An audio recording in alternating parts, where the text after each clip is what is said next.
Bezalel Smotrich, ministre des Finances d'extrême droite, vociférait. Écoutez-le, dans quelques mois, nous pourrons déclarer que nous avons gagné. Gaza sera complètement détruite. Les citoyens de Gaza seront concentrés dans le sud. Ils seront totalement désespérés, comprendront qu'il n'y a plus d'espoir ni rien à attendre de ce territoire et chercheront à se relocaliser pour commencer une nouvelle vie ailleurs. L'horreur. Nous sommes à quelques jours du 15 mai, jour de la commémoration de la Nakba, la catastrophe qui a vu 800 000 Palestiniens chassés et dépossédés de leurs terres entre 1947 et 1949. Ce plan funeste, c'est la poursuite de la Nakba. Il vise à effacer le peuple palestinien.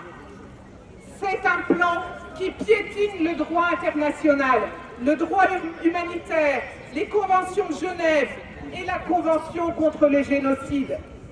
C'est bien sûr un crime de guerre et un crime contre l'humanité que nous ne cessons de dénoncer. Et pour nous, c'est un génocide assumé. Rien de tout cela ne serait possible sans le soutien de l'Occident.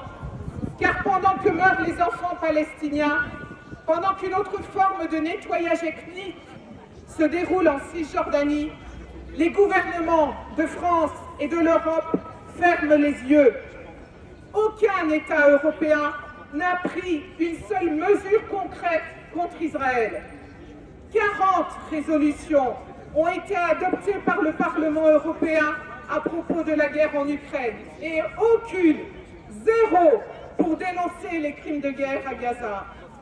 Rien n'a été fait pour imposer le droit international. Netanyahou voyage en Europe. Il aurait dû être arrêté quand il a survolé la France ou quand il est allé en Hongrie. Aucune mesure diplomatique n'a été prise. Pas de rappel d'ambassadeur, par exemple.